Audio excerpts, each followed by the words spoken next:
जय श्री कृष्ण। राधे राधे दोस्तों, स्वागत है आपका। कैसे है आप सभी। वैशाख मास महात्म्य, तीसरा अध्याय। ब्रह्मा ऋषि नारद का कथन है कि जो मनुष्य वैशाख के महीने में ब्राह्मण को पलंग का दान करते हैं और ब्राह्मण उस पलंग पर सुख पूर्वक सेवन करके उत्तम निद्रा को प्राप्त करता है और शीतल वायु द्वारा उसकी सेवा होती है, तो इससे अति उत्तम पुण्य फल प्राप्त होता है। इस दिन से सारे धर्मों को प्राप्त कराने वाला साधन रूप जीवात्मा का शरीर पूरी तरह आरोग्य को प्राप्त करता है और समस्त प्रकार के ताप और शार्प शांत हो जाते हैं। जो मनुष्य तेज धूप से व्याकुल ब्राह्मण को उच्चतम पलंग दान करके संतुष्ट और सुखी करता है, उसके पुण्य फल को प्राप्त करना योगियों के लिए भी दुर्लभ है ही। राजन, ऐसे दानकर्ता के पाप इस प्रकार नष्ट हो जाते हैं जैसे अग्नि का स्पर्श करके कपूर भस्मीभूत होकर नष्ट हो जाता है। ऐसे दानी व्यक्ति को निश्चित रूप से ब्रह्मा लोक प्राप्त होता है। वैशाख मास में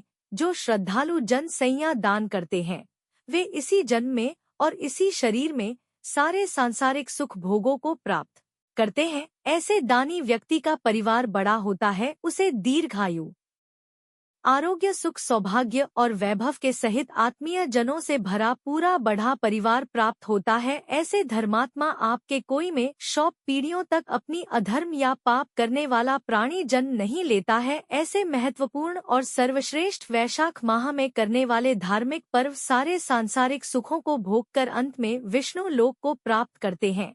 उत्तम वैशाख मास में जो व्यक्ति वेदपाठी या कर्मकांडी ब्राह्मण को तकिए का दान करता है, उसके सारे पाप नष्ट होकर उसे ब्रह्मा पद की प्राप्ति होती है। सुख देने वाली और थकान का नाश करने वाली निद्रा को लाने में तकिया बहुत सहायक होता है, इसलिए तकिया दान करने वाले को पृथ्वी पर राज्य सुख प्राप्त होता है और ऐसे दानी को पृथ्वी पर चक्रवर्ती राज्य पद प्राप्त होता है। राजन, उत्तम वैशाख मास में इस प्रकार के दान करने वाला दानी 7 जन्मों तक जब तक जन्म लेता चाहे तब तक उसे सुख, वैभव, संतान, आरोग्य और दुनिया के सारे सुख मिलते रहते हैं। धर्म में उसकी रुचि होती है और हर जगह उसे विजय प्राप्त होती है। जिस प्रकार जल में रहकर उंगली नहीं होती, उसी प्रकार ऐसा धर्मात्मा व्यक्ति संसार के सुखों और दुखों के बीच रहकर भी इनके प्रभाव से मुक्त रहता है। दानी द्वारा दान की गई सैया और आसन पर स्वयं विष्णु भगवान विराजते हैं और यह संशय रहित सत्य है कि वैशाख मास में जो भी मनुष्य चटाई अथवा सैया का दान करता है, वह निश्चित रूप से मुक्ति को प्राप्त करता है। निद्रा से शारीरिक और मानसिक कष्ट और दुख दूर होते हैं। निद्रा शारीरिक थकान का कष्ट हर लेती है और अच्छी निद्रा चटाई या उत्तम सैया पर ही प्राप्त होती है। इसलिए राजन, वैशाख मास में जो व्यक्ति सैया का दान करता है, वह अकाल मृत्यु और अकाल मृत्यु से मुक्त होकर इस वर्ष की आयु तक आरोग्य सहित जीवित रहता है। वैशाख मास में जो धार्मिक श्रद्धालुजन पतला अथवा शीतलता प्रदान करने वाला वस्त्र दान करते हैं, वे पूरी आयु सुख भोग कर परलोक में परम गति को प्राप्त करते हैं। कपूर अंतत आपको नष्ट करता है, इसलिए वैशाख मास में यदि कपूर का दान दिया जाए तो सारे दुख नष्ट होकर मोक्ष पद की प्राप्ति होती है। जो साधक पुष्य और कुमकुम का दान करते हैं, वह इसके फल से सार्वभौम सत्ता के सुख को प्राप्त करते हैं और सारे प्राणी जन उनकी आज्ञा का पालन करते हैं। ऐसे दानी साधक पुत्र पौत्रों से भरा पूरा परिवार प्राप्त करके अंत में मोक्ष पाते हैं। शीतलता चंदन का शीघ्र और यह हड्डियों और शरीर में व्याप्त गर्मी को नष्ट करता है। इसी के समान गुणधर्म जल में भी कुशा का दान करने वाला व्यक्ति मोक्ष पद को प्राप्त होता है। जो साधक वैशाख के माह में कस्तूरी और गोरोचन का दान रते हैं, वे तीनों प्रकार के यानी दैहिक, दैविक और भौतिक तापों से मुक्त होकर मोक्ष के पद को प्राप्त करते हैं। जो मनुष्य वैशाख मास में मेष की संक्रांति पर कपूर और तांबूल का दान करते हैं, वे पृथ्वी पर सार्वभौम संबंध सुख को प्राप्त कर निर्माण गति प्राप्त करते हैं। जो मनुष्य वैशाख मास में सेवती और जूही का दान करते हैं, वे राज्य सत्ता में रहते हुए अंत में मोक्ष पद प्राप्त करते हैं। जो मनुष्य वैशाख मास में केतकी और मल्लिका का दान करते हैं, श्री माधव भगवान की कृपा से मोक्ष पद को प्राप्त करते हैं।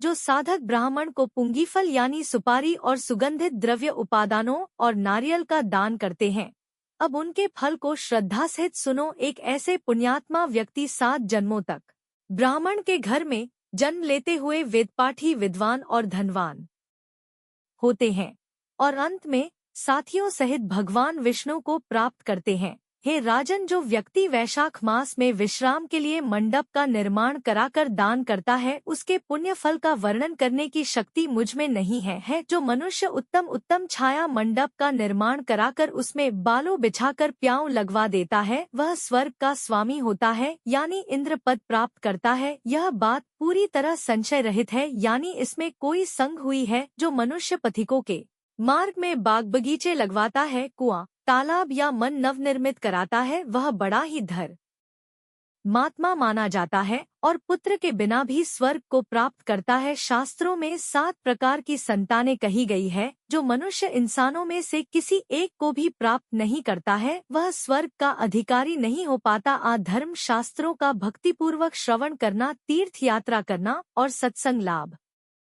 प्राप्त करना, जल का दान करना, पीपल का वृक्ष लगाना, पुत्र का उत्पन्न होना, अन्न का दान करना, अन्य प्रकार के सैकड़ों धार्मिक कृत्यों को करके और अपनाकर मनुष्यों को संतान प्राप्त नहीं होती है। इसलिए संतान की लालसा रखने वाले को इंसानों में से कम एक धर्म ग्रंथ हो अवश्य ही पालन करना चाहिए। जो भव्य सुपारी, नागवल्ली, कपूर तथा अगर सहित तांबूल यानी पान का दान करता है, वह निश्चित रूप से सारे शारीरिक पापों के दोष से निवृत्त हो जाता है। पान का दान करने वाला यश, वैभव, लक्ष्मी और विवेक को प्राप्त करता है। रोगग्रस्त मनुष्य रोग से मुक्त हो जाता है और स्वस्थ एवं निरोग व्यक्ति मोक्ष को प्राप्त करता है। जो साधक वैशाख मास में छाछ या मट्ठे का दान करता है, वह इस धरती पर विद्वान एवं धनवान होकर जन्म लेता है। ग्रीष्म ऋतु में दही का दान श्रेष्ठ माना गया है। वैशाख मास में गर्मी से पीड़ित और मार्ग के श्रम से थक व्यक्ति को छाछ का दान अवश्य करना चाहिए। यदि नमक डालकर दही का दान किया जाए तो वह और भी उत्तम माना गया है। जो मनुष्य वैशाख मास की तंद्रिल अर्थात चावल का दान करता है, उसे पूर्ण आयु यानी दीर्घायु प्राप्त होती है। वह साधक सारे यज्ञों के फल को प्राप्त करता है। जो उत्तम शुद्ध और तेजस्वी गाय के घी का दान करता है, वह धानी